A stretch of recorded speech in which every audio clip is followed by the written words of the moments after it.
Welcome to another short video of the Vickers MG Collection and Research Association. Hopefully you're watching these as a preview for our Patreon pages, so please do sign up as a patron, help support the association, particularly where we're not able to accept visitors at the moment, but we're able to share and preview some information as well as sharing much more of our digital archive as well. Now this is something that we've had in the collection a little time now, and it's really interesting. So if you can see what we've got there, lead pencil only, no indelible pencil. We've got some map references in the Great War style, which helps us start to date it, because there's actually no date on here. We could probably try and trace the original owner. I think that's Stavey, E. Stavey, somebody else, Reens or Rena, mentioned above there.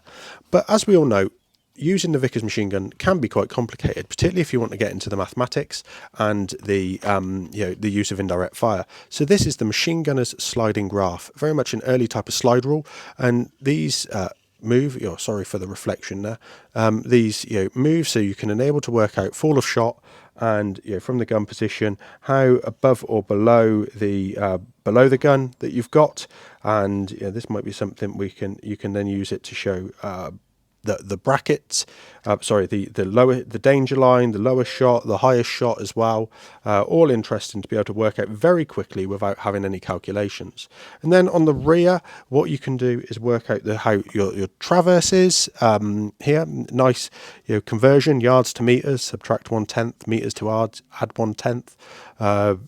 Miles per hour, feet per second, all this stuff that you might actually need, because at this time, certainly in the Great War, you've got height points being measured in meters, altitude in meters, and distance in yards. Quite confusing.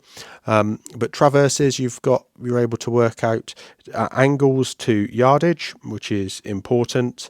And so what angle do you need to set on the direction dial of the gun to traverse a certain yardage at the front? Really easy way of working that out.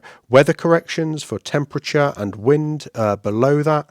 And it all depends on which yardage you're looking at, though, because how far away, what correction do you need to place, and what air pressure being accounted for, windage, direction, wind direction, whether it's a headwind or a rear wind, loads of stuff to be able to work out what you need to do.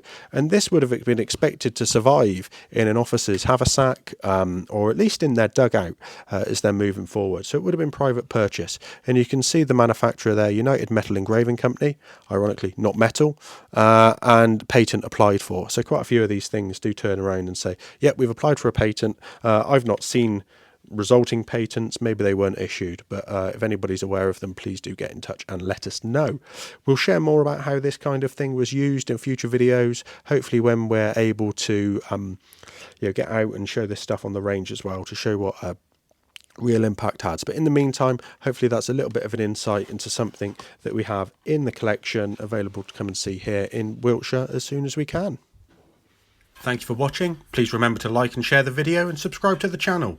Please support us on Patreon if you're able to, and let us know of anything you'd like to see in the future. I look forward to hearing from you.